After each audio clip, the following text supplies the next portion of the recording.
AITA for making my stepdad pay me back for all the chores I did growing up. Hi everyone, this is going to be long, but I honestly don't know if I'm seeing things clearly anymore because my family is calling me selfish and ungrateful. I, 26F, grew up with my mom and stepdad. My biological dad left the picture when I was about 4 years old. I don't remember much about him other than he moved to another state, remarried, and started a new family. He wasn't abusive or anything, he just left. So my mom was single for a while until she met my stepdad, Rick, not his real name. Rick came into my life when I was about 7. At first I was excited. I thought it would be nice to have a dad again. He seemed fun. He took us out to the park, bought me ice cream, tried to befriend me. But once he and my mom got married and he moved in, things changed quickly. He had 2 kids of his own from a previous marriage, Jake, who was 10 at the time, and Lily, who was 8. They lived with their mom most of the time, but came over every other weekend and on school holidays. At first I was happy to have siblings. But it didn't take long to realize that Rick had very clear favorites, his kids. It started small. For example, if Jake didn't want to eat his vegetables, Rick would laugh and say, "He's a picky eater. What can you do?"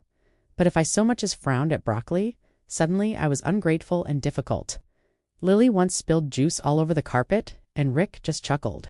But when I accidentally knocked over a cup of water, I got yelled at for being careless. By the time I was 9, Rick started giving me chores. At first, I didn't mind because most kids have chores, right? But the problem was, I was the only one doing them.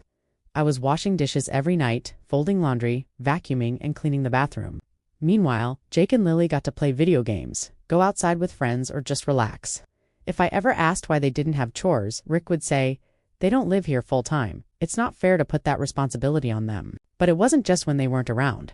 Even when Jake and Lily stayed for the whole summer, I was still the only one expected to clean up after everyone.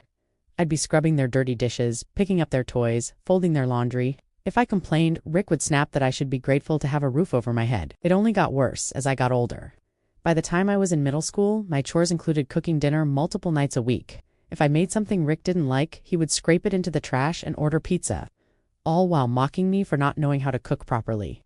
My mom always said things like, "Just do what he says. It's easier that way." She never really defended me. Meanwhile, Jake and Lily were treated like royalty whenever they came over. They never lifted a finger. Rick would take them shopping, buy them new clothes, pay for extracurriculars. I wore hand-me-downs and was told there wasn't enough money for me to join sports or clubs. One of the worst memories I have is from when I was 15. I had been saving up babysitting money to buy myself a laptop for school. After months, I finally had enough and was so excited. But one day I came home and the money was gone.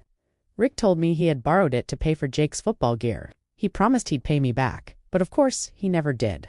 When I cried about it, he called me selfish for not wanting to support my brother. This pattern continued until I graduated high school. By then, I was basically the unpaid maid of the household. I had a part-time job, was doing most of the cleaning, and still got no appreciation. When I left for college, which I paid for almost entirely with scholarships and loans, Rick actually said, "Good luck out there. Maybe now you'll realize how easy you had it at home." Fast forward to now. I'm 26, living in my own apartment, and financially independent. Rick, however, recently lost his job. He and my mom are struggling to keep up with bills. My mom called me a few weeks ago and said they might lose their house if they don't get some help. I felt bad for her, but I didn't really want to get involved. Then Rick himself called me. He was very humble on the phone, a big change from how he used to treat me, and asked if I could loan them money, a few $1,000s. He promised he'd pay it back as soon as he got back on his feet. I laughed. Not in a cruel way, but just, I couldn't believe the audacity. I told him that for nearly 10 years he treated me like a live-in maid. I did thousands of hours of unpaid labor for that household, while his kids got to be carefree.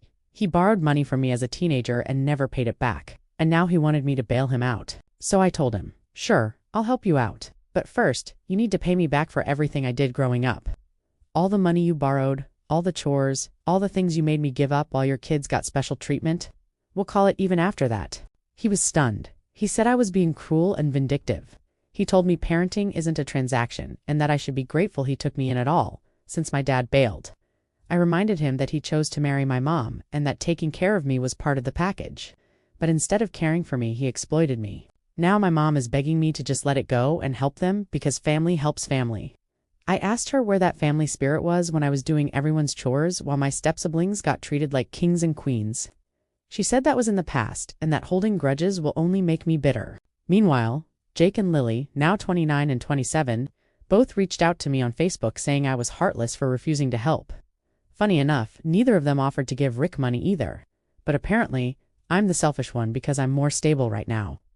I told them that if they thought I was so awful, maybe they should step up and help their dad instead of sitting back and calling me names. Neither of them replied after that. So now it's just me, my phone blowing up every day with guilt trips from my mom and Rick. My boyfriend says I'm completely justified in cutting them off financially, but I'll admit, part of me feels guilty. Because yes, Rick was terrible to me. But at the end of the day, he did provide a roof over my head and food on the table. Wasn't that worth something? But then I think about how much of my childhood I lost because of him. I missed out on normal teenage stuff, sleepovers, clubs, sports, just being a kid because I was too busy cooking and cleaning, and he never once said thank you. Now he wants me to save him, when he never saved me. So, AITA for refusing to help my stepdad financially, unless he pays me back for all those years of unpaid labor?